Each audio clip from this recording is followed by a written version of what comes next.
Oh yes, Mami Atim Daniela Mayanja Chameleon ageze maaso n'okuba nti ajjukiza omulimu gwe balina okukola ne musajja we amanyikiddwa nga Uncle Dr. Joseph Chameleon Gadimba Mayanja aka Jose Chameleon aka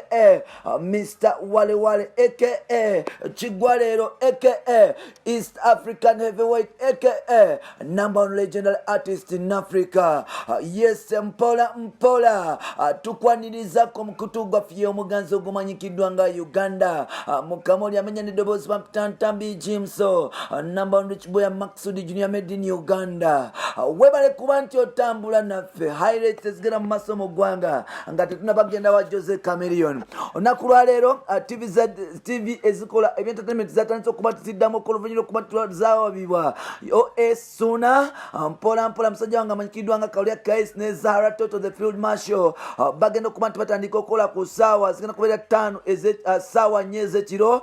ku Sanyuka TV osobola okuba nti obafuna mpola same time there okusobola okuba nti kutuusaako ebintu ebyakabi ogenda kufuna bakyali baffe abamanyikiddwa nga ba Jackstia kuwali ku BBS Roundabout ku ssaawa 5 ez'ekiro ne Tasha Abi program ezo bazitaddeko ensonga za Suna ate nga tuwulira nti basajja baffe aba live wire bagenda kuba nti batandika show yaabwe ku ssaawa 7 gw'ekiro Precious Remico Gata ne mukyala mukulu amanyikiddwa nga Gabi Ntante bwe bati bagenda okuba nti bakikola mpola okusobola okuba nti babatuusako agafa so banabanga tebanabagatuusako nga ffe twagalese dda okusobola okumanya biki ebitambula mu ggwanga lyatu Uganda. We lead and others follow. Webale kuba nti otambula naffe gwe alina bizinesi yonna oyagala kulanga nange oyagala kukubira bizinesi yo mu maaso oyagala kumbuuzaako nyiga enamba z'essimu zino osobola okuba nti okiteeka mu ssimu yo eri 0787009535 ojja kusobola nti onfuna live loud and clear olete bizinesi yo tugirange osobola okuba nti nawe ofuna ekintu kyonna kyoyagala okulanga tusobola okuba nti tukiyisaawo tukweka obudde osobola okuba nti obufuna osobola okuba nti otambula naffe mpola yes.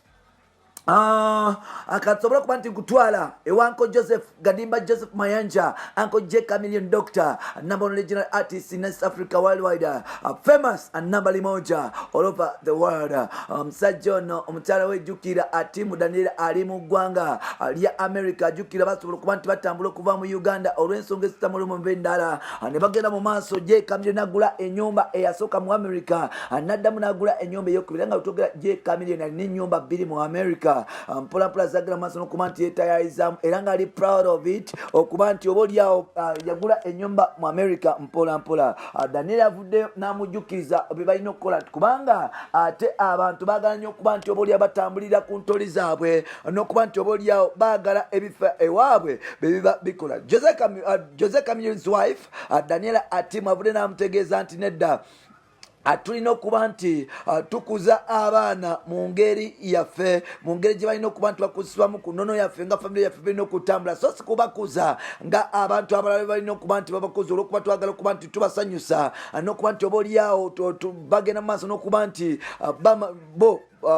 balowooza nti tulina ku adaptinga mpisa za famire zaabwe. Jjukira ebiseera ebisinga ba family members bagenda mu maaso n'okuba nti babaawo n'obuntu bwe beeyogeza nti omwana wa gundi oyo talina mpisa omwana wa gundi akola bw'ati omwana wa gundi akola bw'ati omwana wa gundi yalikoze bw'ati okukyusa embeera omwana wa gundi alina okukola bw'ati okuba nti akola bino. Awo nno Daniel asemusanyufu n'ekyo avudde n'agamba Jose Chameleon n'agamba nti abo byonna bye bakugamba nti aba akola kino simanyi Alpha akola kino simanyi Aira simanyi ani balina okuba nti bamaininga bizinesi yaffe kubanga tulina okuza abaana mu ngeri gyerina okuba nti tukuzibwamu nga famire yaffe bwegamba so si famire zaabwe bwezaagala buli omu alina gozi ne tajetize era bwe twali tuzaala abaana tetwabayita nti owaaye mujje mutuyambeko tulemeddwa okuzaala bo bazaala abaabe n'abaffe baffe so nolwekyo balina okuba nti nabo batuwa ku kitiibwa okusobola okuba nti batambula okubeerawo okutuwa ku kitiibwa naffe okuba nti tukuza abaana baffe abaana ba Jose Chameleon ebiseera ebisinga bagenda mu maaso n'okuba nti bayiga ebintu bya tatawe byakola bannabitone Alpha agenda mu maaso n'okuba nti awuga bwakuba engoma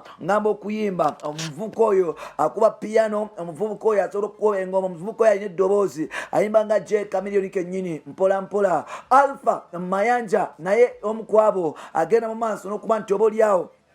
ayiga ebyokuyimba is a rapper agera maaso naye n'okuba nti asakata engoma. Bw'otunulira mutabanyi wa Palaso is a basketballer mpola mpola naye agera maaso n'okuba nti abikola. So n'olwekyo Mayanja family egamba nti dali avudde n'agamba nti ebyo bemugamba nti abantu balina kubeera ku ssomero, bemugamba nti Jose Chameleone abaana abakuza bubi lwaki yabatwala mu America. Naawe kwata owuwo omutwala e Buziga tebajja kugambako, bakwate owuwo omutwala Emityana tebajja kugambako. Temutuwa nkola ya kukuza abaana nga bwe mwagala, naffe tulina okukuza abaana nga bwe twagala. Tetujja kuba tubasanyusa mulowooze nti ffe twazaala abaana kuba nti tubasukuza nga bwe mwabakuza. Tetwakulira bwe wamu, buli omu alina famire gye bwalina okuba nti ebeera kuba nti agikuza. Ate n'olwekyo mwali badde nga mutuvaako tukuze abaana nga bwe twagala. Mwebale kuba nti mutambula naffe. Nkugambye olina bizinesi oyagala kumbuuzaako, kulangira bintu byo, nyiga ku namba y'essimu eno 0787809535 langa ne Uganda Mukama oli osobola okuba nti ofuna bamutatambi Jimso Rich Boy Max Regina. Bye bye for now.